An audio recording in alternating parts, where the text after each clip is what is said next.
Welcome to Just an Average Fantasy Football Podcast.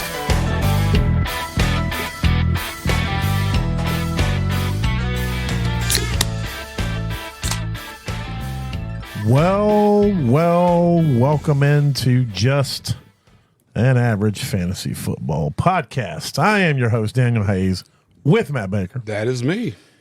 And you can find us at our revamped website, www.avgffpod.com.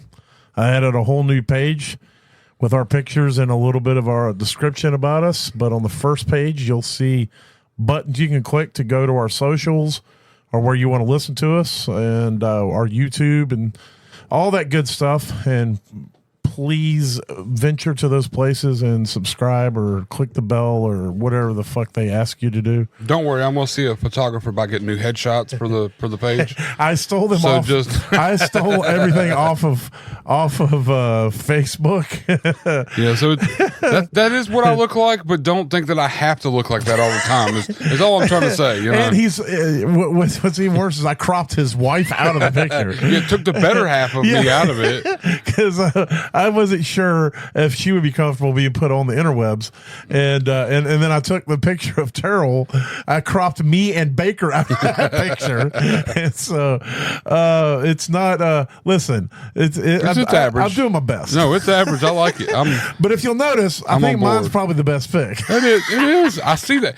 But I had access to way more pictures. I see. For me, obviously. I see where it's going with. I see what we're going with. Terrell was very limited because he is not. That's the only picture he has on the web, I think, of him that age. There's tons of him when he's like half his size. Yeah, that's true. And no hair, but he didn't even have that hair now, which I guess is probably close now. Yeah, it's probably. But close. I don't know how long ago that picture was. Your picture was at least within the last year, right? Which is crazy because see how short my hair is there, and it's a lot longer. Yeah, but it's actually a little over a year. It's a little over a year. Yeah, that was from July of 2023. And I couldn't even tell you when mine was, but I think it was within the last year and a half. Yeah. And then I don't know when we did that bonfire where we took that. It was at Terrell's. I'm pretty sure it was, and we took that majestic ass photo because we had the piano that we were burning. Yep. No, it was just wood. Oh, that's right. It was just wood. My bad. It was an empty. There was nothing else. It was just a wood thing that resembled the shape of a piano. From a distance, you would think it was a piano, but in reality, it was not. It was not a piano. It was not a piano. It was just a wood box of sorts. Yeah. So, and so we took. Alleged. No. Oh yeah, there we go. But yeah, so I'll be trying to update and change things as we go, but yeah, we switched to a delivers our podcast. We switched to a thing called Podbeam, so you can click. I put a button there for that. You can just go there and even follow on that and listen directly from that site. So, they're trying to put all the options to make it as accessible as possible, so that we can get our name out there as much as possible. I'm talking to a guy about getting us played in elevator rides around Atlanta. Not really, but that would be cool, right? If people just heard 10 to 20 seconds of our podcast. No, we need to find somebody who does like tours. They take a tour bus. Yeah. And then like in between when they stop at the significant spots of Atlanta, they'll just play our podcast. Yeah. Get somebody that flies the plane over Atlanta and blast it out over Atlanta. Well, we'll have to probably clean up some of the language. Some of it. Yeah. Speaking of that, real quick, I went and saw the new Deadpool. Phenomenal. Not giving any spoilers, but I saw a thing the other day. I just found this super interesting, and it's not surprising. And I think the numbers are right. In the entire MCU Marvel universe of movies, the word fuck has been said 119 times. Yeah. And one of them was in Guardians of the Galaxy. I can't even remember which one. Yeah, it was, and then 118 of them have been in the Deadpool movies. The Deadpool, yeah. That makes a lot of sense. And 117 of them were Deadpool. No. So we got to, if we're going to match that kind of energy, we're going to step it up. I mean, not a lot though. I mean, some. On the comedy podcasts that we've done in the past, we beat that on like one podcast. It was like It was like we had our guest was Deadpool the whole time. Oh, God. But anyway, so we're going to hit some news real quick, and then we'll roll into the NFC North.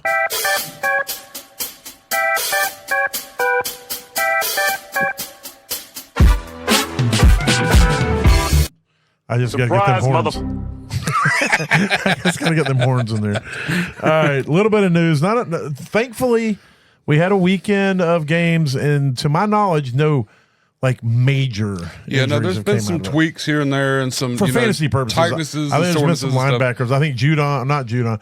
There's a linebacker for the Dolphins. I think is out for the season. One of their top linebackers. But for fantasy purposes. Let's see. Zach Moss back at practice and Rashad Bateman. I think Moss was dealing with an illness and Bateman's was undisclosed, but they're both back at practice today. Hollywood Brown messed his shoulder up. Andy Reid said this is a similar injury that Tyreek had a few years ago when he was with Kansas City. And it took Tyreek was out 2 to 5 weeks. But they're saying it's not requiring surgery. So the good news is it happened the first week. Yeah, and so he's got 3 weeks. To kind of get back with it. And so we'll see how that plays out. Malik Neighbors is day-to-day with a sprained ankle. Reports are it's not anything too serious. Yeah, so I don't think it's like a high ankle or anything crazy. No. So he should be back pretty soon. Xavier Legette is back with the Panthers. So he was back out there today practicing. So that's good to hear that. Let's see. J.J. McCarthy had some soreness in his day-to-day with that. I don't think it's anything crazy. He looked good out there. He was on time. I think he threw one pick, but outside of that, I think he looked pretty good this weekend. Yeah, I'm going to sit down and watch this. This week will be when I actually go watch some of the preseason games, some of the highlights and stuff like that, and see some of these players. Yeah. Because it really doesn't mean a lot, but it means something. Yeah. You know what I mean? Like it still means something. Let's see. Marshawn Lloyd's dealing with a hammy. I haven't heard anything on that as far as the timeline or how bad it is. Rasheen Ali missed practice with an undisclosed injury, so hopefully that's not anything serious. Let's see real quick. Some people. So you need to, if you're in dynasty leagues, you need to be keeping an eye on, and you probably need to go out and get if you got deep benches. One you definitely need to get if he's on your waivers. Go grab him now. Jordan Whittington. He looked great. He looks to be like he might take that third receiver spot for the Rams, and we know how valuable that is because Demarcus Robinson shined in that spot last season. Tutu Atwell also for a little while last season had flashes and stuff. And so it's a very valuable position, and so if this guy can nail down Jordan Whittington can nail that down, he's going to be an addition. So he's somebody you need to be looking at in dynasty right now because even if he doesn't solidify it coming out of preseason, he is a rookie and he is showing pretty good strides already. And then Jalen Brooks with Dallas, he actually led the way. I mean, obviously, CD's out going to be the dude. But, I mean, outside of CeeDee Lamb, there's a wide open. I mean, I feel like Brandon Cooks is the number 2, but he could lose that job in a heartbeat, and there's no number 3. And as much as they want to pass the ball, so Jalen Brooks is somebody you should be grabbing in Dynasty as well, at least sticking at the bottom of your roster. And then A.T. Perry shined for the Saints.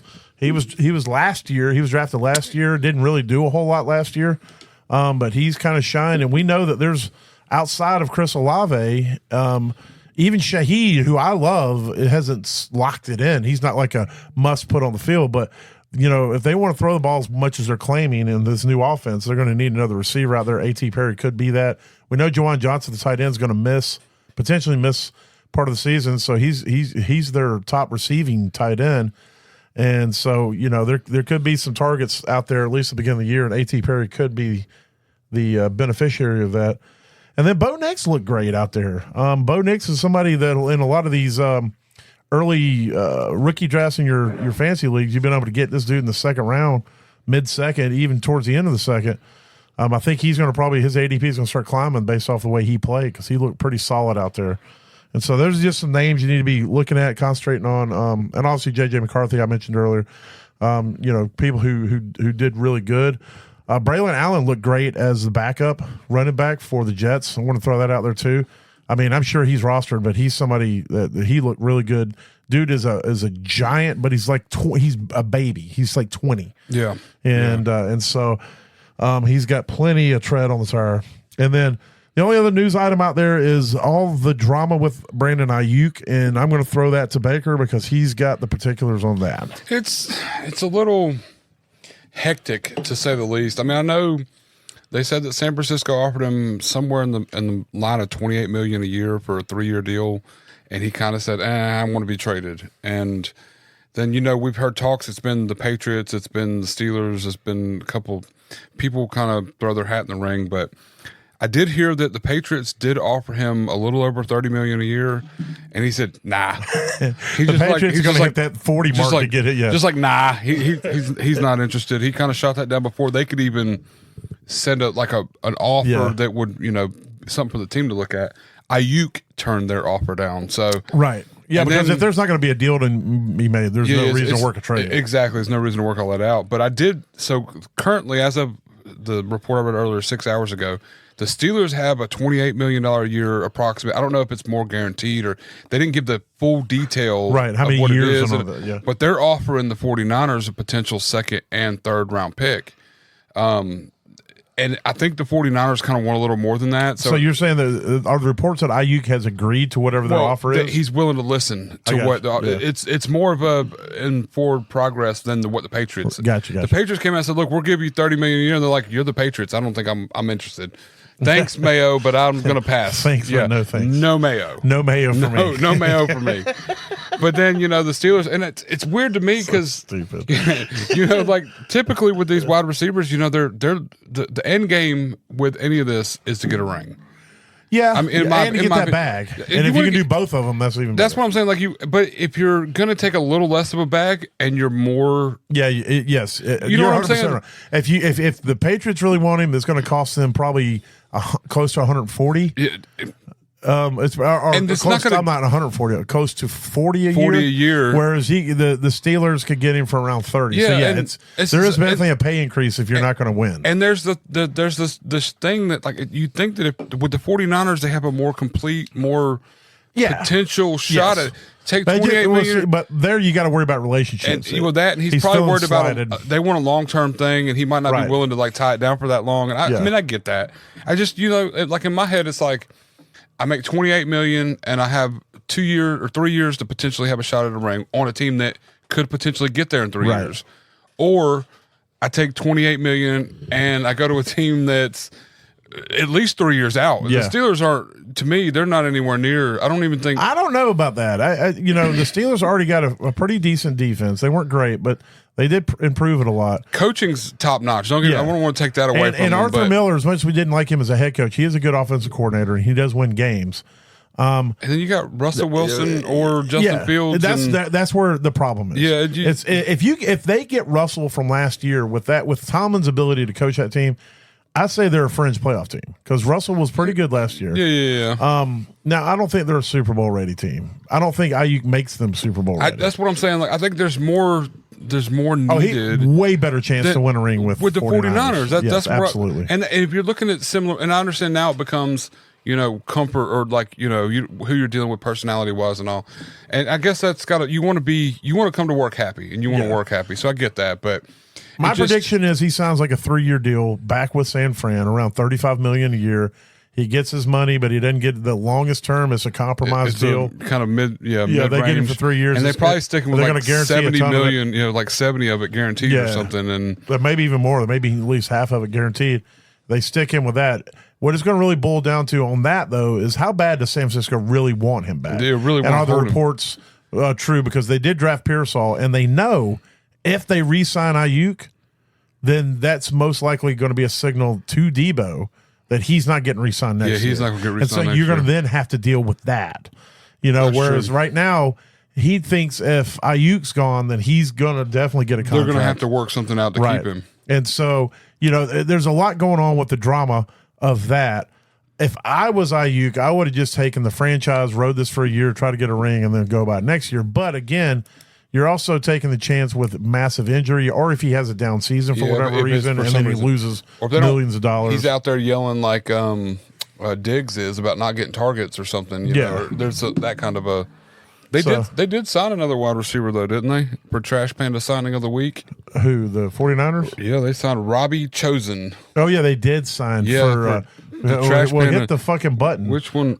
Yes, we could, wish we could relabel those. I need to like rename them. Yeah, exactly. So I know. There it is. It says it. Oh my God! Who the hell cares? And I mean that from the bottom of my soul. It means it means nothing. But it was Robbie Chosen Anderson had about 5 minutes of fantasy hotness. Yeah. 2 years ago, or maybe it's 3 years ago. and then he's been straight up brown doo-doo cheeks since. Yeah, it's been pretty bad. It's kind of crazy because it's like he had a decent little run for a few weeks or whatever, and then he changed his name. I mean, he could be green doo-doo cheeks because that's a little bit nastier than brown doo-doo cheeks. So like green. I mean, yeah, I guess I'd say like red doo-doo cheeks. Oh no, would worry me. You need to go to the hospital. Yeah, that's what I'm saying. That's where the worry would set in. Oh God, I'm so sorry. I shouldn't have revisited that comment. We're digging way too deep now. But yeah, Dear no. God. So Ayuk could play football for another team. I didn't see that one coming. I did not see that comment coming. Oh God. But yeah, no. So I mean, Ayuk could play for another team, or he could stay there. I don't know. I don't want him to go to the. I don't want him to go anywhere. But I think if he does go to Pittsburgh, I hope there's going to be an exchange of. I feel like money wise, Cooper has to come back. Yeah, because they're not going to give him a contract if they sign Ayuk. Yeah, because and his contract's going to be up at the end of the season. I'm pretty sure. Or they're going to have to get him one next. Either way, I know that he's real close to the end of his deal with them. So something's going to have to turn up. So they can ship him off, clear some cap space, get him over there, and then Amari can figure out. Amari's with the Browns. Oh my gosh! So if the Pittsburgh, I was back on that Cleveland. Yeah, deal. no, I haven't heard a lot on the Cleveland deal. What I heard initially was there wasn't enough money coming up. Yeah, it might be dead. So I think it kind of my fizzled bad. out. It may turn the up hell again. Did I just put Amari Cooper on the fucking Steelers? When you said Cooper, I didn't even think about it at first, and then it started resonating. Lord, wow, that's a. I shouldn't do mushrooms before we do the podcast. No, you should not. But they were delicious mushrooms. I think the steak might have got you. That's what it is. Oh God! All right, so sorry. But either way, my bad. Hopefully somebody takes, and I don't really want it to be Pickens. I kind of want Pickens to sit tight. No, they're not going to move Pickens. But that's what I'm saying. So they don't have a lot else they could offer. But not on if they want a receiver back, it's going to have to be Van Jefferson. It's going,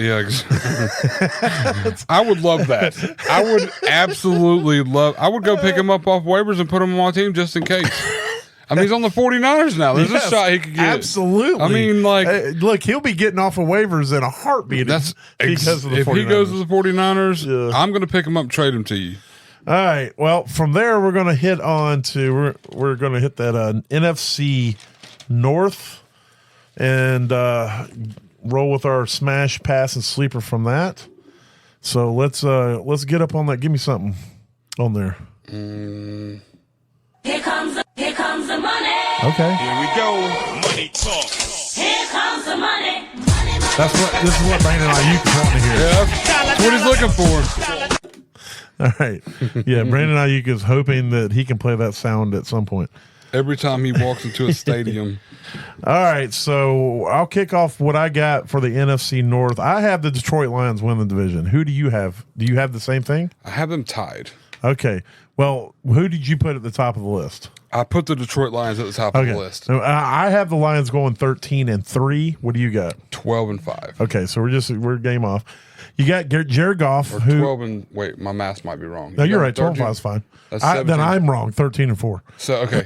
I was like, wait a second. My math back to those old school days. Yeah, my math is going a little backwards here. I wanted to make sure we were right, but yeah. So I got them 12-5. Yeah, I screwed up the second one too. Let's see. We got that one right and that one right. Yeah, I got the last two. I got the losing teams right. Apparently, I can do the math in inverse. Yeah, it makes sense. All right, so you got Jared Goff there, who was shipped off from the Rams, sent to Detroit, into exile, no longer wanted to be there, and since then, he has turned into a top quarterback in the league.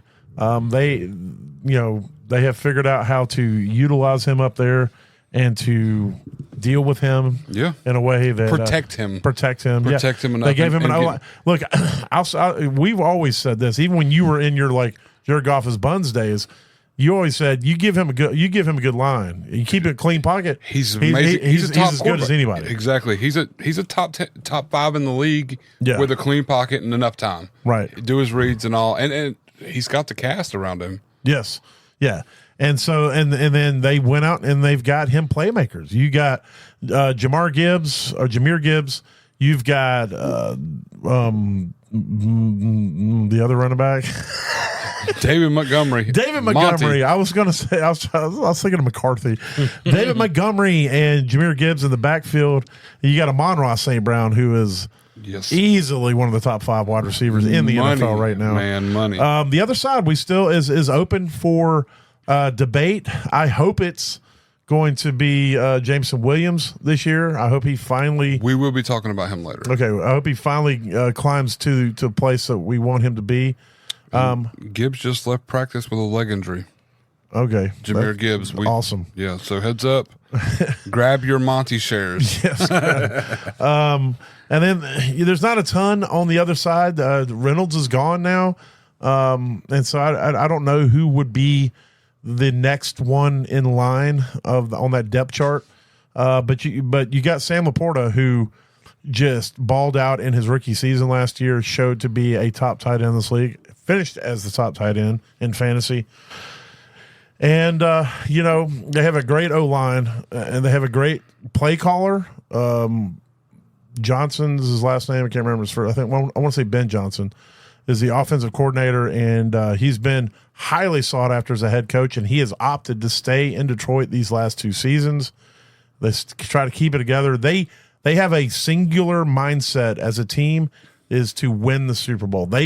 There's nothing that Dan Campbell and that team, the coaches and the players, want more than to bring a Super Bowl to the Motor City. Yes. He has united them under that cause. He has united them with this ownership, this idea, and he is. I am not a big fan of like motivational rah-rah coaches because I feel like their message, when the shit hits the fan, when they start losing games, their message falls flat because there's no substance behind the rah-rah feel-good coaching. It's all talk. But Dan Campbell is the exception to that because he is a rah-rah coach who's honest and truthful about it. He is honest. It comes from it comes from his heart. He is not out there, hang in there, keep chopping wood, blah, blah, blah. He's going to motivate the hell out of you, and he's going to do it by tapping into what you find, helping you find value in what you want to be, how you want to get there. And then he has a way of uniting those players under one singular mindset and goal to achieve a Super Bowl ring. And I just believe with that, every game for them, when they go out there, they live and die for that city and for specifically Dan Campbell and him as a coach. And they leave it all on the field for him. And for that, I give him props because that is a hard thing to accomplish in the NFL because these guys make so much money. It's easy in college. You have younger guys, easier to influence, and you're able to, get them that emotion to it. Yeah. But Dan Campbell's found a way to tap into it even at the professional level with these guys making multi-millions of dollars. And that's why I think they're going to go 13-4. Anything else you want to throw in there? No, I mean, I got them 12-5 for a very similar reason. They went 11-6 last year, and I do feel that it's a little bit of a step up, even though they did kind of lose a little in the receiver core area. But I think this is the year Jameson Williams steps up. So I think so too. We'll see. I don't know that they lost too much because I was hoping you were pulling up the depth chart. I did. They've still got Khalif Raymond, which you hear here and there, and then they've got Donovan Peoples-Jones. Yeah, so DPP could step up. Last year he was part of that trade. Yeah, he didn't play a lot last year. Like he was game, he wasn't in the game a lot, so it could be a thing. He could actually step up too, but I think it's really about Jameson Williams and what he's able, if they're able to finally get him to buy in and get on the same page. I don't think Jameson Williams' issue since he's been in the league has been a skill issue. Yeah, no. He's been injured, and I think there's a little bit of attitude of I'm too good to be blocking. I'm too good to have to do these little things that you want me to do. And I think it's just taken Dan Campbell a little bit longer to get there and get him on board with this mentality of everybody's got to do everything. Everybody's got a job. Ron's out here run blocking his ass off. You better be run blocking your ass off. Exactly. You know, and that's the thing that I think that finally, you know, last year I think it started to click for Jameson Williams. And then, of course, he had the issue last year with the gambling where he missed a few games as well. Yeah. So hopefully this year he gets a start week 1. Hopefully he's on the same page with the coaching staff and with the rest of that team. And hopefully he's able to go out there and finally showcase the talent that got him drafted in the first round. Correct. That made people say when he was in a wide receiver room with the likes of Chris Olave and the likes of what's his lips up at Seattle. JSN, and with the likes of Marvin Harrison Jr. With the wide receiver coach to come out and say publicly that those guys are all good, but Jameson Williams was the best of the group. Best of them, yeah. And so maybe we could finally see that. We can finally see what that talent is about and if he truly is on that level with those guys. Yeah. And that's what I'm hoping for. And so I hate to take your thunder because I know you said we'll talk about them later. So moving on, I assume you got the Packers as a second. I do, 12-5, yeah. And I've got them at 11-6. I've got Jordan. I mean, obviously you got Jordan Love, who broke out last year. He had a rough start of the season. You wondered if he had what it took. His passing, percentages were down, and in crunch time, it just looked like he kind of folded. But it seemed like after their bye week, things started clicking better for them, and their offense started clicking. They got a ton of talent in that wide receiver room. You got Christian Watson, you got Dontavian Wicks, you got Jalen Reed, you got Bo Melton down the line. I mean, you've got so many options in there, probably guys that I forget. You don't know who's going to be what. And so it is a room that you want to try to invest in parts of in all drafts that you can. And then in the backfield, they went out and got Josh Jacobs, who 2 years ago was the number 3 running back in fantasy. He has the talent. He held out last year, came in late, wasn't very good, wasn't very efficient. And hopefully this year he gets a full training camp, full season, gets set up, and he's going to go out there. But right behind him, they went out and drafted Marshawn Lloyd, who looks to be a really good draft pick. And depending on how bad the hamstring injury is. And then at tight end, they had Musgraves went down last year, so Kraft had to step up. Musgraves looked great. Kraft looked great. So they got 2 tight ends. It looks like they were both rookies last year going into their second year. 2 guys that both look like they can go out there and handle that tight end role. So, I don't want to steal all the thunder. So tell me why you think the Packers are going to be up where they are. Yeah, no, I mean, a lot of that same. I mean, even with having a rough start with Jordan Love in the beginning of the season, fantasy-wise, he was still on point. He still did really well. The wins just didn't play out. Right. But you also got to think they didn't have Aaron Jones for a good portion of the season, right, which is a big part of their offense. They didn't have Christian Watson for a little. No Christian Watson. And, of course, they were relying on A.J. Dillon, who they did sign again to another contract, which they could easily walk away from. But still, he was who their top back was for a few of those weeks. And that's never a good thing. It doesn't help the win column, which is why I think, they got Josh Jacobs, but Marshawn Lloyd's there, and they still got A.J. Dillon if they need it. But I do like the 1-2 a little better with Marshawn Lloyd and Josh Jacobs. Since Aaron Jones was injured, if he was healthy all year last year, they'd have probably had a lot better of a record and everything. It would have been a lot better off, but because he was super efficient last year, he was when he even came for back being older. When he did play last year, he was money. Yeah, so. It was just pretty crazy. But I mean, I think they're a team that's really coming together. Right, like, honestly, really coming together. I don't know that they're going to walk away into anything, but I do think that they're coming together enough. I got them at 12-5. They got a pretty soft schedule in my opinion too. Yeah. As long as there's no injuries and everybody kind of holds true. If Jordan Love takes that next step up, if quarterback escalates in any way, it's going to be they're going to be pretty dangerous. Exactly. All right, my third team in this division, I've got the Minnesota Vikings. Is that who you have as well, or no? I have the Bears. Okay, well, I got the Vikings at 7-10. You got to, we expect a new quarterback at some time. J.J. McCarthy looked good in preseason, so I'm still not convinced Sam Darnold starts the season. A lot of people say Sam Darnold will probably start, but I think if J.J. McCarthy keeps playing at the way he played in that first game, there's a good chance J.J. McCarthy just starts the season as a starting quarterback. They have the best wide receiver, in my opinion, in the NFL currently in Justin Jefferson. This guy is unbelievable. He works his ass off. He is the best route runner. He has the speed. He's got the hands. He's got everything you want in a receiver. He is top tier, and there's not a whole lot that you can say that's negative about him. And if he stays healthy, they're going to be great.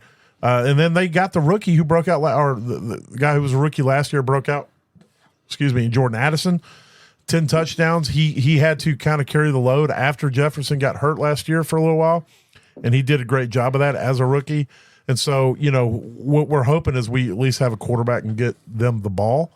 Their defense was a little sus. It generally is.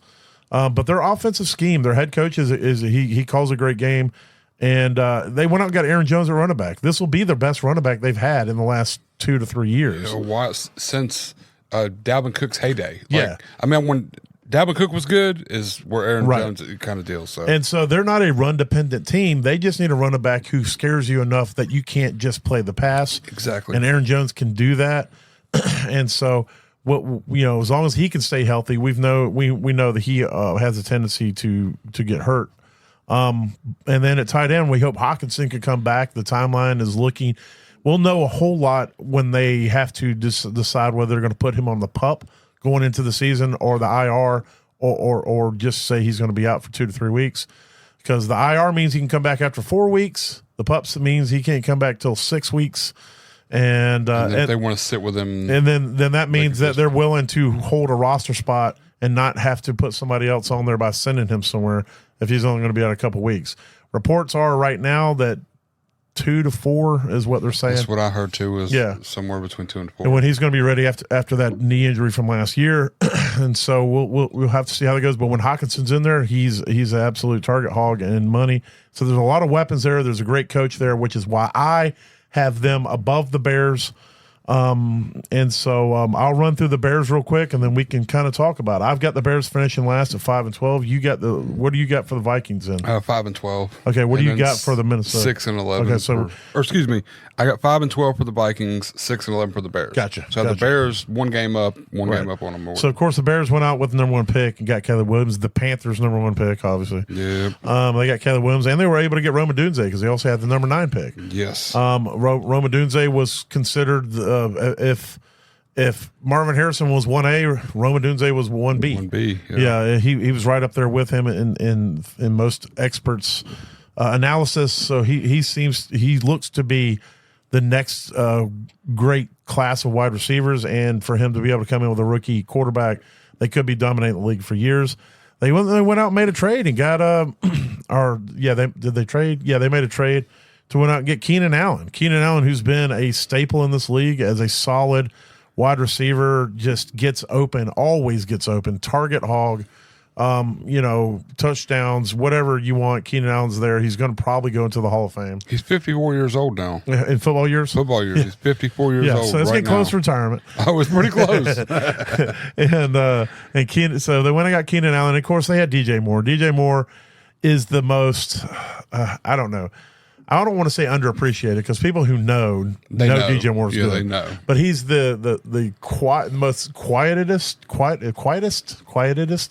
whatever the word is. All sounds correct. Yes. Every one of those were correct. He's a super quiet top 8, at least a top 10 wide receiver. So not underrated, but overlooked. Yeah, there you go. He's an overlooked wide receiver. Yeah, with your casual and whatever. You just kind of he doesn't ever talk. He doesn't do. He's just out there. He does his job. He's been great when he's with the Panthers and no quarterback. Yep. He was great when he with the Bears no quarterback. If DJ Moore played with somebody like Tom Brady or any of the greats, he would be heralded as an all-time great. Oh yeah. The fact that he's been able to consistently go out there and do what he's done with subpar quarterback play for a majority of his career has been astounding. And so, he's looking to go out there, and hopefully Caleb Williams can be that above average quarterback play for him and finally get him to the level that you want. The running game for this team is where I think that there's a big question mark, where I think they're going to have to, prove, because I don't think they're going to want to go out there and throw the ball 50 times a game. They're going to want to be able to run the ball, be able to control the clock, and let Caleb find his way. And if they can't do that, then things are going to get crazy for them. So, you got DeAndre Swift, who they went out and paid a lot of money to get. Yep. I'm not a huge believer in Swift overall.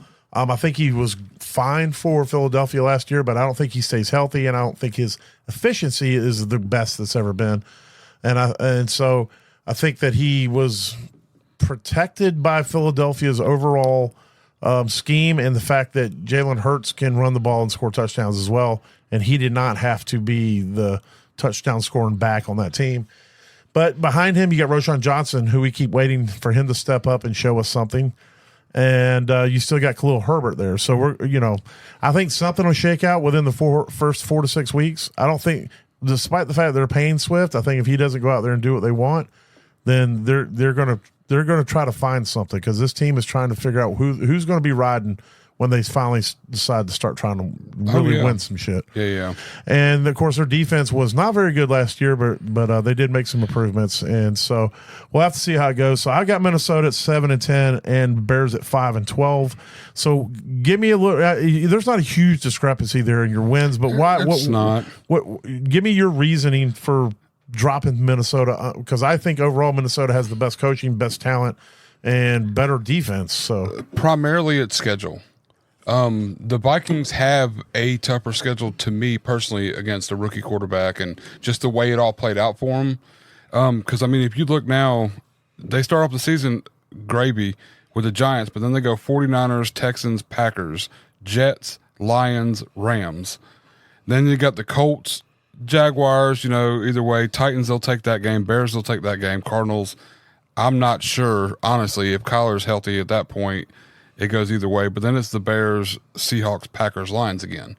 They've got a pretty tough schedule for a team that You say Minnesota? Minnesota does, yeah. That's why I have them at 5-12. It's funny you should say that. I just, because I know that there are sites who grade strength of schedule. Yeah.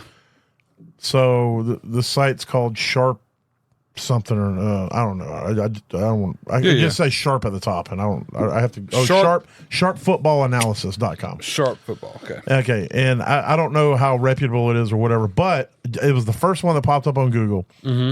What they say are the NFL teams with the easiest schedules, top 5 in 2024. The Bears come in at number 3. So you're right. So that's what I'm saying. The Bears got a pretty easy schedule. Right. And the NFL teams with the hardest schedules in 2024, the Minnesota Vikings come in at number 5. So okay. That's your own personal analysis. At least you're on par with Sharp Football analysis. I'll take that. I don't even know who they are, but Sharp thanks. Football analysis. Right? It's some average sharp. It's like not dull, but not sharp. But no, I just it just seems to me like I'm looking at, figuring out where it's going to end up. And I have the Bears. They got a pretty cake schedule, and the Vikings are facing a little bit tougher of a schedule. So I do think the Vikings are a better team. Now, if you want me to say who do I think's better all around right now on paper, the Vikings are a better team. If the Vikings went head to head with the Bears wouldn't stand a chance. But I want to give you this real quick for your analysis.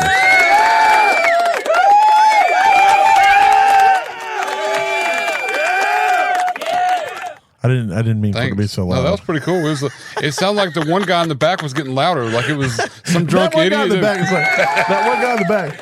He's like, yeah, yeah. You can hear him. He's getting it. That might be me. It might be you. 100% me. But yeah, no. That's the only reason. Honestly, like I said, I just realized I've had these volumes backwards for the two different sound things. Well, we learn every day. That's what we're here for, right? But yeah, that's my only real analysis. It's not a breakdown of the team. It's more of a scheduling conflict, in my opinion. That I see it now. One better than the other. It now for sure. All right, well, let's do this. Let's roll into our smash, pass, and sleepers. Let's see. What is this one? Are you serious right now, bro? Yes. Are you serious right now? Yes, I am. Yes, I am serious.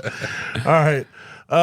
So you know what? I kick it off every week. I'm gonna let you kick it off. Give me whatever one you want. All right, so let's start with my smash. Okay, let's do it because we talked about him already. Okay. And this is, he's going off the board at wide receiver 48 and 117th overall. But Jamison Williams, with Josh Reynolds is gone now. This guy's he has to step up, be the number. He's 2. going to get the opportunity. He's going to have all the opportunity. And I saw there were flashes last year when he was out there, even in kick returning, because they played him in kick returning in the beginning of the season. he's so fast, he's so elusive, and I think, like you said, a lot of it they were like, I don't know if it was intentional, but they had him out there on pass blocking plays and tried to like force him into this. Be a team player. They told him last year, he was told, you have to earn targets by doing the other things. All the rest of it. And if you're not going to do the other things, you're not going to earn targets.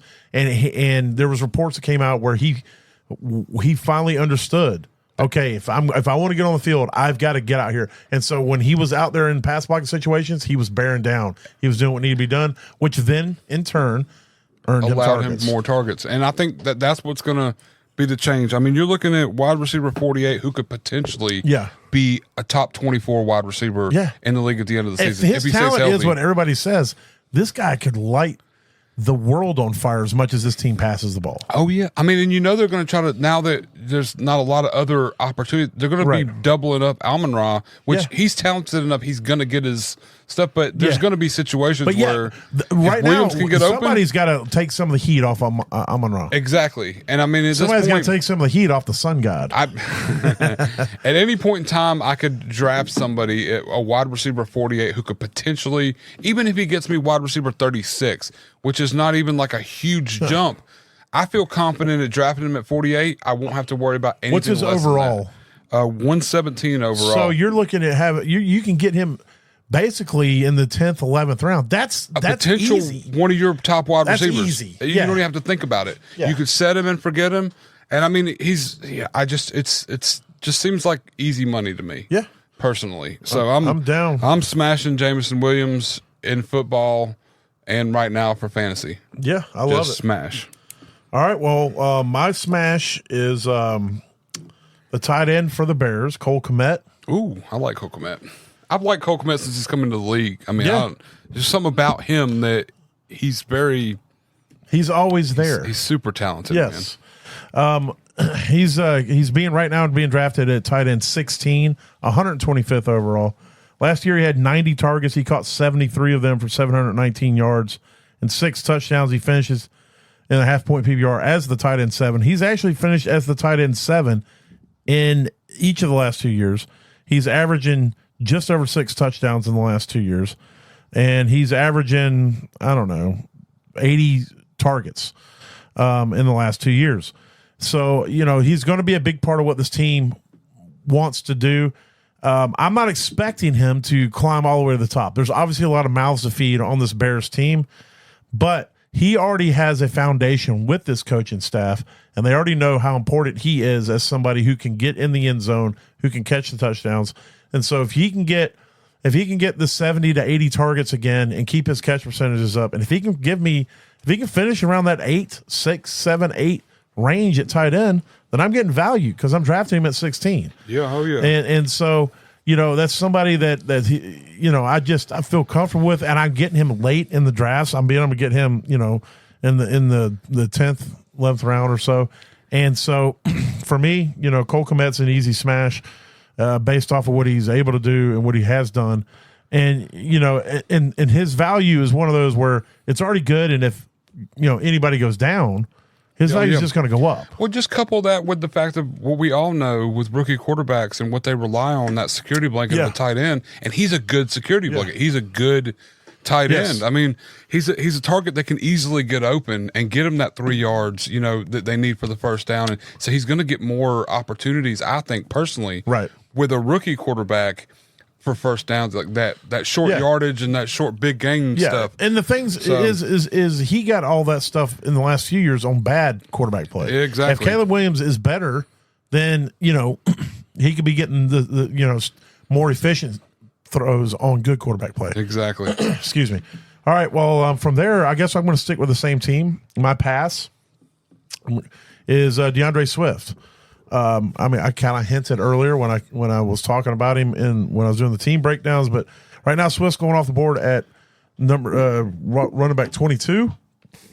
Excuse me, 65th overall. And I was looking at the thing, and you think, running back 22, that's not too bad. Well, here's the thing: when I'm looking at him at RB 22, what am I looking at right now? Is this everybody?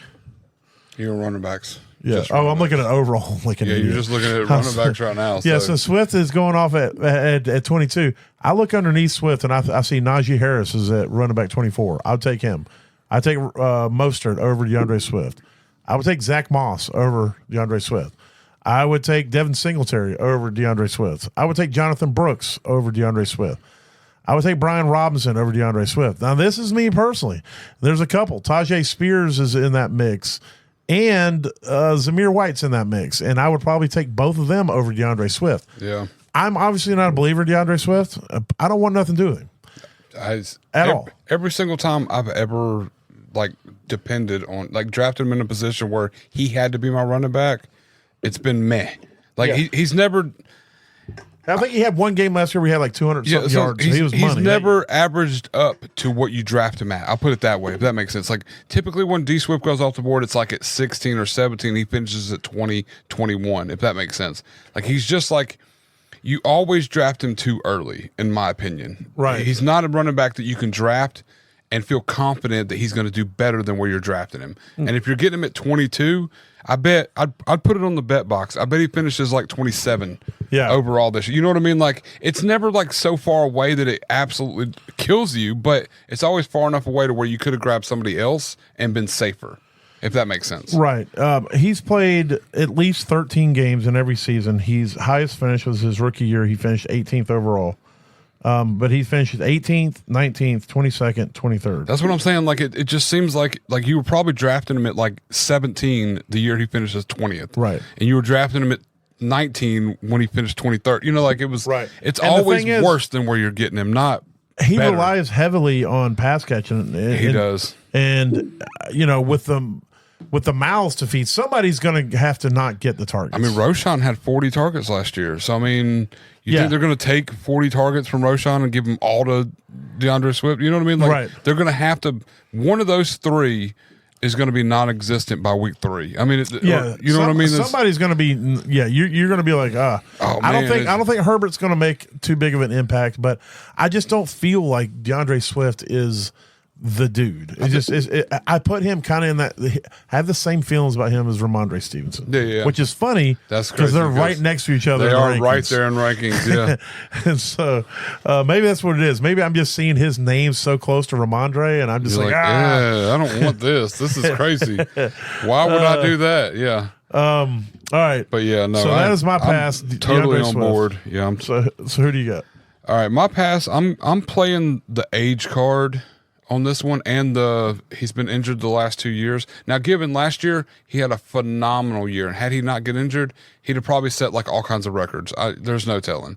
But Keenan Allen, while I feel it's a good addition to the Bears' offense to have Keenan Allen because he's aged, he's uber talented, he's probably got a lot to offer Rome Odunze and any of these other young even Caleb Williams. He's got 100%, he is old man Allen right now in that locker room. Yes. And I don't think like where you're drafting him, he's going off at wide receiver 48, which is still wide receiver 30, which to me it's a risk. I don't think 30's a risk if Allen plays a majority of the season. I really this is going on the street. This is me putting them on the table and laying them up here. All right. And based a lot on, like I said, his age, his health, and who's throwing him the ball and what's actually going to happen from this offense. We know Herbert, and Herbert was the only person that could catch a ball last year, apparently, for the Chargers was Keenan Allen through most of the season. But I don't feel confident enough in drafting Keenan Allen overall, 68 overall, wide receiver 30. So in the 6th round, to have to be one of my top 2 wide receivers, or if I go wide receiver heavy, he could be a flex play. But I mean, still, I have to give up other places in order to get him, I feel, and I could get better value out of that pick than I would if I was What's the overall going after him. Said? 68 overall. All right. Well, let's just do a little experiment. Let's scroll down here and say you said he's 30. Yeah, wide receiver 30. So would you take Christian Kirk over Allen? Yes, I would. McLaurin. Yep. Godwin. Probably would take Godwin. Jaden Reed. I'd take Jaden Reed. Yes. Hollywood Brown. The injury makes me a little worried, but if there was no injury concern, 100% I'd take Hollywood Rashee Brown. Rice. Yes, I would take Deontay Rashee Johnson. Rice. That's probably where I'd take Jordan Addison over him. You take Jordan Addison. I'd take Jordan What about Addison. Xavier Worthy? No, I already took the other two Kansas City. I can't put all my eggs in all three baskets, you know. Listen, But I'm going to push back a little bit just because Keenan Allen deserves some freaking respect. yeah, All right, so I'm just going to start from his time when he joined the Chargers in 2017 because I cannot remember who his quarterbacks were with San Diego. When Phillip Rivers. 13, not all of them, but anyway, since he's in 2017, we'll go from 2017 till last season. He has not finished in seasons where he's played 13 or more games. Mm-hmm. He has not finished below wide receiver 14. Yes. Okay, he has finished as a wide receiver 1, and that's 1, 2, 3, 4, 5, 6, 7 year span. 1 year he only played 10 games, so we take that out. In a 6 year time where he played at least 13 games, he's finished as a wide receiver 1, 2, 3, 4 times out of 6, and then or 4 times out of 7. Sorry, and then 13th, 14th. Oh no, 4 times out of 6, and then 13th and 14th. In the 2 years that he did finish as a wide receiver 1. So, you know, here's the thing. I don't think he's going to be wide receiver 1. I don't want to, I'm not trying to paint that picture, but you're telling, now, here's the thing. From looking at lists, I'll go down the same people I said. I would take him over Christian Kirk. I would take Terry McLaurin over him. I would take him over Chris Godwin. I would take him over Calvin Ridley. I would take him, Jaden Reed's tough for me. But if it came right down to it, I would take him over Jaden Reed. I would definitely take him over Hollywood Brown. Rashee Rice is the one, and he's only down here because of injury. The potential suspension. And so we won't really count him because if there's nothing hanging over him, he's way probably up the going to list. go way up the list. Deontay Johnson, I would take him over Deontay Johnson. I would take him over Jordan Addison. And so for me, there's 2 or 3 down there that you would. Terry McLaurin and maybe Jaden Reed would be the only 2 for me. And even then, that also requires what the team build looks like. If I'm looking for, because I think Keenan Allen's going to be somebody I can throw in my lineup every week in a flex play, and I can say he's going to get me 10 to 12 points. You think so? Every week. See, because he is a target monster. Well, he is, and that's my worry because that's going to take away from DJ Moore. DJ Moore had similar targets last year as what Keenan Allen had last year. So, I mean, you can't give them both 150 targets a but season. Keenan Allen demands targets because of the way he plays his game. But he gets open over the middle of the field. He's a bigger body. He's got sure hands, and he is more of a safety blanket. DJ Moore is a playmaker. You give him the ball right off the line of scrimmage, you throw a deep pass. Keenan Allen ain't running any freaking go routes, all right? Yeah. Keenan Allen's going to be running slants. He's going to be running ins. He's going to be running outs. He's going to be running comebacks. He's going to be doing all those things that are friends to the quarterback because he's not going to break tackles and run 80 yards downfield. He's going to get you 9 yards, 8 yards, 12 yards, and he's going to get 6, 7, 8 targets a game, and you're going to be like, well, shit. Because if you look at his yards per catch, 11, 11, 10, 9, 11, 12, 13, 10, 10, 9. Now go look at DJ Moore's yards per catch. That's what I'm looking at right now. It's 12, 15, well, depending on what game. It averages just go look at the years. Go look at the history for the overall, entire year. I got you. So 14, 14, 12, 18, 13, look at his yards 14. per target, the YPT right next to it. 10, 7, 7, 10, 8, 9. Okay, so every one of Keenan Allen's are within the 8, 7, or 6 range. So they're similar in respect, but if you look at last year, DJ Moore only got 100. I misspoke. DJ Moore had 136 targets last year, right? And he had more than twice more than anybody else on the team. Now I just don't more because Komet had 90. Well, close, yeah, okay. I thought Komet missed some games last year. No, Komet played basically the whole season. Had 90 targets. That's my bad then. But still, he's still 50 less. Yeah. But I'm just like, I don't know that, first of all, the Bears are going to be able to feed 2 mouths like that. So therefore, I agree with you. Keenan Allen moves back to 120 targets for the season. And they're going to be Caleb Williams targets. So you take 30 away from that, and the yards kind of go down. The touchdowns are definitely going to go down. He's not going to get 7 or 6 or 8. He's going to have 3 over the year. And, so I just think he's going to, at 30, I think he finishes like 36, 38 overall if he has a good season with the Bears. Is where I think Keenan Allen is personally. That's me personally. All right. Wide receiver 3. So last year he caught 72% of his targets. Yes. All right. That sounds about right. So if you say that we'll give him 115 targets, let's just say he gets 115 targets this year from Caleb Williams. Okay. All right. And he catches 60. We'll go all the way down to 60%. So I got to figure out what's 60% of 115. 65. What is 60% of 115? I'm going to ask Siri. It's like 62 and a half. It's 69. Nice. 69? Yes. Oh, well, that worked out. How'd that work out? All right, so 69. So we're just going to do a little See what his average Let's just kind of get his lowest average that he's been in the last few years. So 9.82. So 69 times 9.82 times 9.82 is 677 yards. And so 677 yards on 69 catches. 69 catches is 34.5 fantasy points. 128 fantasy points overall. All right, For so just yards, how many touchdowns do you think he gets? we'll see. He's been averaging 6, 7. So we'll give him 6. 6? So that's 36. So that'd be 164 fantasy points. All right. Last time So he finished you're with right. 164, he finished at 42. If he finishes down there, if That's those just my numbers thought. That's just those like are I said, bottom end numbers. I just it is my pretty- thing is I think if I had to put money, I think DJ Moore is the one that takes the hit. See, I think they're both going to take a pretty drastic hit. Like, honestly, I think we're going to look at DJ Moore and we're going to look at Keenan Allen and where they're both being drafted. Where's DJ Moore being drafted right now? DJ Moore is being drafted at 22. Yeah. So And I think he's going to finish somewhere at 30, and then Keenan Allen's going to finish below that, if that makes sense. Like 36. I think they That's both where I'm finish at. around 24. I think They they'll both finish be up wide as receiver twos. wide receiver twos.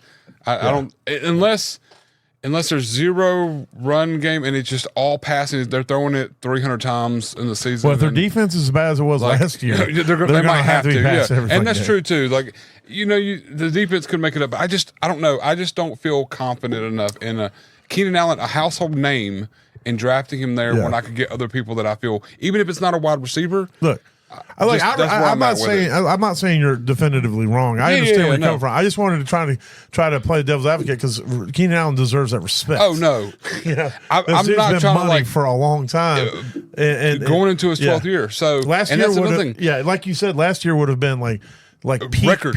stuff had it he would've- stayed healthy because he he only might have played been- 13 games last year and finished as a wide receiver 6. Yeah, he could have like broke records and shit the way it went last year. I mean, and that was in like a horrendous situation. Yeah, he was the only one catching anything. I mean, Mike Williams because went Quentin out Johnson couldn't, and Quentin Johnson was healthy but couldn't catch. Yeah, exactly. So I mean, it was like he was getting so much. I mean, he averaged about 150 targets a year, anyways, with that offense. But I just saying, like, I don't feel comfortable enough. That's why I'm passing. Yeah, I mean, if you're going to pick all the guys that I listed above him, then I understand exactly where you're coming from. That's where I'm at with it. All right, well, let's go to something more positive. Who is your sleeper? My sleeper is Ty Chandler. Okay. This is I don't really like.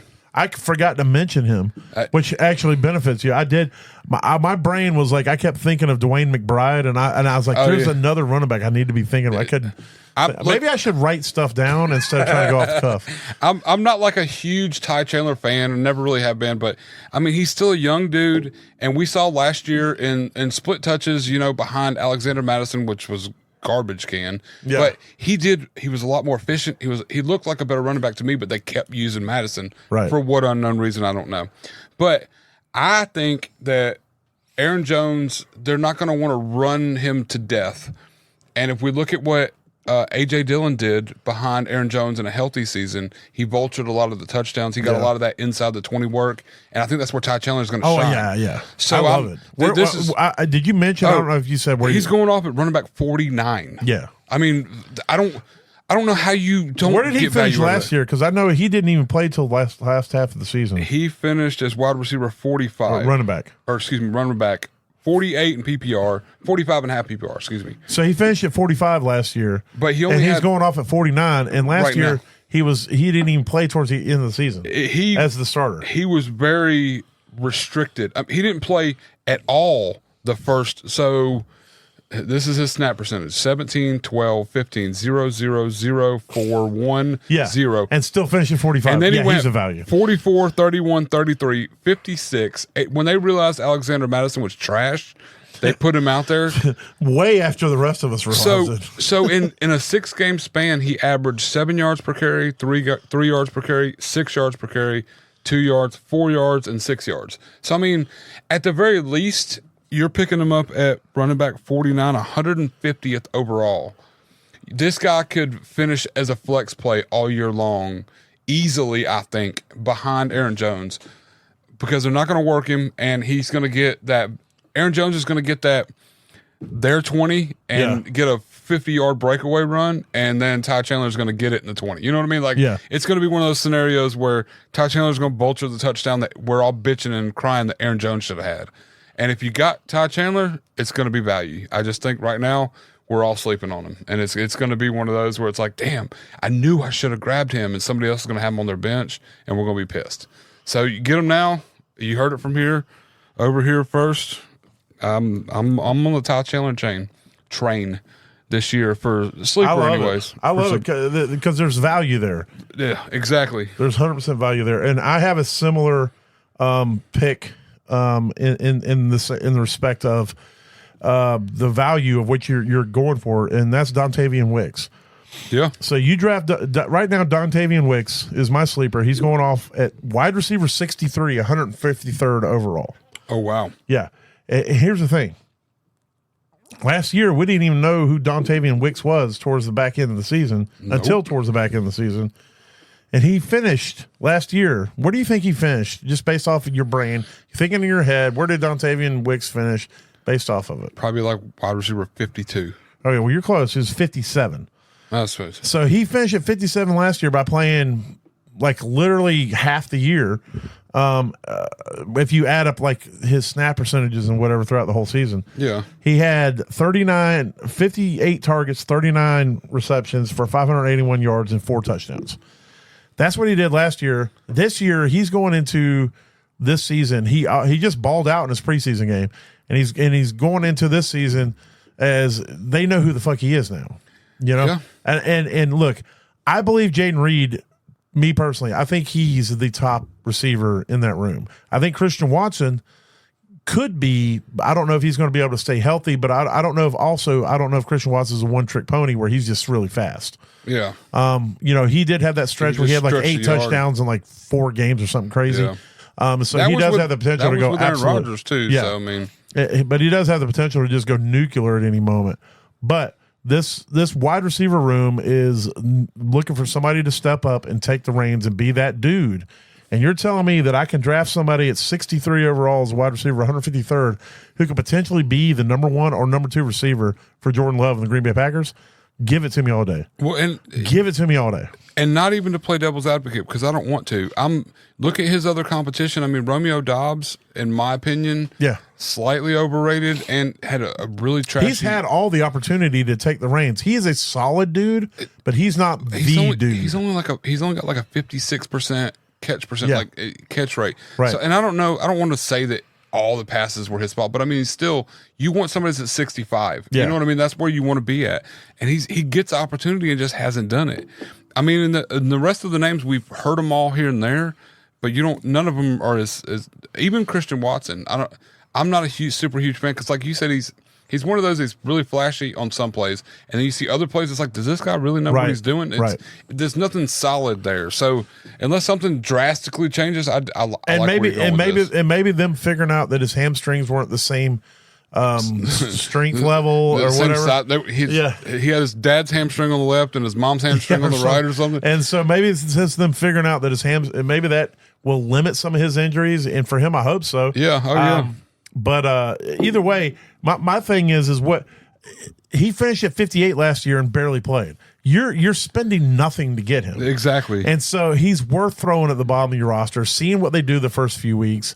And, you know, and if he goes and finishes as a wide receiver 40, you're going to be doing cartwheels, because that means you got some viable weeks out of this guy in a flex position. Exactly. And if you're in dynasty and he you know, you're like, this is a guy you can trade, at some point if he hits a couple good weeks in a row, and you can move him for a second-round pick or some shit. In the middle or you of the can go season. get him cheap right now, and it potentially pay off for you. I mean, that's what Dynasty's about to me. Is you grab these guys that nobody else is thinking about, and you got to think potential and just don't give up a lot. You're always thinking potential.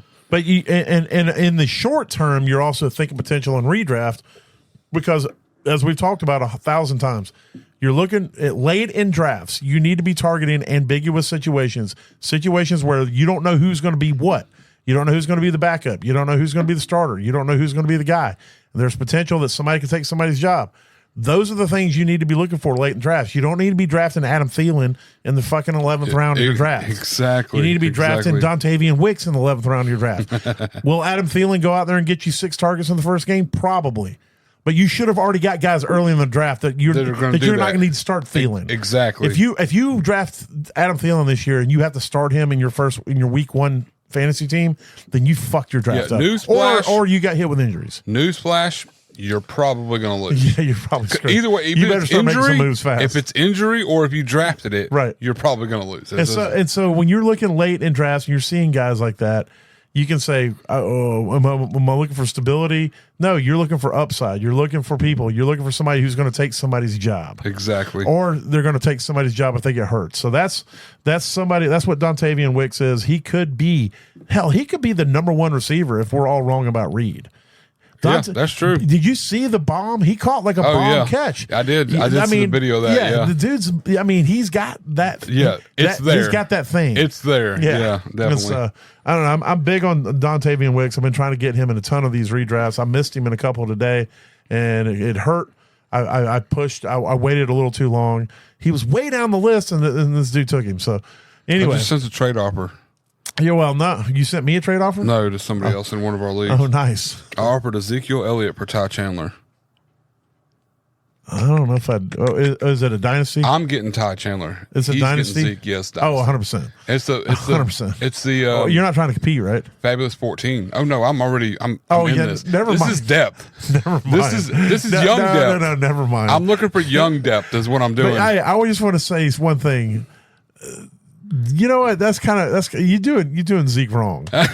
You're doing Zeke wrong. I really am. Because Zeke carried you. He did. This league has like hardcore scoring. Yes, for running backs. It's a running back premium league. Plus, you get a 0.5 point per carry. And your quarterback situation was who's your number 1? So I had Jordan Love and King Cousins. Yeah. My in a super flex. Yeah, and then King got hurt, and then Zeke became your super flex. Yep. And you went out and got other quarterbacks, and they just couldn't. You went out like Gardner Minshew and shit, and they just wasn't equaling. So Zeke took you to a damn ship. Zeke held me. He held that super match. flex down all the way to a championship. Yeah, but now look, the rest of his roster is fucking stacked to the brim, so he can get away with putting Zeke in the super flex. I also just traded you Jordan Love too. Yeah, and I think I ended up with who did I get from you? What did I give you for Love? I can't even remember that deal. Bryce Young. I was so happy about it. It was Bryce Young. You gave me Bryce Young. Yep. Your 24 third and your one of your 2024 firsts. Yep. And who did I grab? So it was his 20. So I grabbed JJ McCarthy. Yeah, so I gave you like the 105, 106. Yeah, you gave me like McCarthy because I had a fuck ton of firsts. I don't know who I grabbed with the third, but yeah, I had like 4 firsts. That was the year that I drafted the rebuild. Yeah, I took advantage of that too because that's how I grabbed McCaffrey from you. So make it official. But I got Chase Brown on that deal, and I'm pretty pumped about that. I'm kind of upset a little bit. Well, not like. Totally, it was a good trade. It was a great trade. It was. Hey, you won the championship. Yeah, and you won This league pays the highest score in the regular season, and and you won both of those. I did. You dominated that league. Did you even lose? I lost one match. Yeah, and I think it was a fluke because McCaffrey only played half a game. Oh, that was that game towards the end of the season. It was towards the end of the season. I ended up. Yeah, I lost one game. That would have been the last week of the season, I think. I want to say Zeke didn't play the whole game. Zeke sat out, and I had to play. And Aaron Jones, I had Aaron Jones too. He didn't play, and I had Josh Jacobs. So I mean, my team sounded really good, and it's still strange how I won. Honestly, you think about it. Yeah, but you know what? But I drafted one of the worst teams. I know everybody gives a shit about this. Yeah, I'm fine. I drafted one of the worst teams I've ever drafted, and I stacked draft picks. and now I have a team that can compete with you in 1 year. I'm telling you, because I drafted good, and then I traded Terrell for half his fucking roster. Terrell was like realizing that he was in that purgatory, but he had some running backs, and I went and made a damn blockbuster deal to get all his running backs. I'm going to look now, see who I got in the third with your pick, because I'm curious as to who I draft. Because I know with the first pick, I got J.J. McCarthy. Yeah. Yeah. So I made that deal with you. I got Love. Now I've got Saquon Barkley. I got Kyron Williams. I was able to get Marvin Harrison because I had number 1 overall pick. I got Christian Kirk. I made a deal to get Kirk because he's just a solid. I got Cole Kmet, Jaden Reed, James Conner, and Jaden Daniels, who I also got in the draft. Bo Nix, who I also got in the draft. I had all the first. Yeah, you got all the draft. Now, I don't have a ton of depth. Depth's where I'm hurting. I have some tight end depth, but I have a lot of rookies. And so it's really, I don't know if I can compete with you this year, but I'm definitely not going to finish, which is, I think I traded Terrell. Part of the deal I traded Terrell was, I don't have a 2025 first anymore. And so that was part of how I got Terrell's fucking players. So I got Javon Baker, J.J. McCarthy, and that's what you Bryce Young for Jordan Love. That's not a bad deal. That's really not bad. That's not bad. I was like, at first I was like, but now I'm because I got Kent Cousins. He's who's starting right now. Yeah. But I also have J.J. McCarthy, and I still have Gardner Minshew if I need it, and Bryce Young. I really do think Bryce Young is going to step it up, turn it up this year. But even if he doesn't, I mean, I don't know. All I know is I got Jordan Love. I don't care how it works out for you. That's true. You did. Well, look, everything we're trying to do here is to help you get to that average place in your league, because if you finish average, you don't finish last. That's right. And that means we did our jobs. So we hope you guys have a good week. We'll actually be back tomorrow. I'm going to try to get T in here because we're going to be doing the South, the dirty, dirty South. The dirty South. So I will say this. Our plan is to do the podcast tomorrow. But if T can't be here tomorrow, but he can be here Wednesday, then we may push it to Wednesday. But I want him here because he's the Falcon fan, so I want him to be able to come in and talk about his guys, and hopefully he can find a hole in his schedule. But again, go check out our website again. I revamped it a bit. It's still, look, guys, it still looks a little basic. We're growing, baby. We all work 40, 50, 60-hour weeks and whatever, but we're just trying to be something. And but go check it out. Give us some love. Spread some love. Send it around, like a pandemic. Spread us like a pandemic. That's a damn song. Yeah. Spread me like a pandemic. Actually, I don't think I should say that. I don't know. I'm really torn between like wanting to get on board with this and wanting to shut us down personally. I'm on that edge. I don't know. I feel like there's something there, but I also think it's weird. Oh no, there's definitely something weird there. But I see what you're trying to do. But well, good. Tell me what I'm trying to do, because I'm still not 100% sure. Just tell all your friends about us. Yes. Like and follow us everywhere. And ignore the fact he said spread us like a pandemic, because I don't necessarily know that's the results we're looking for. But we do love y'all. Y'all be good. Later. Holla.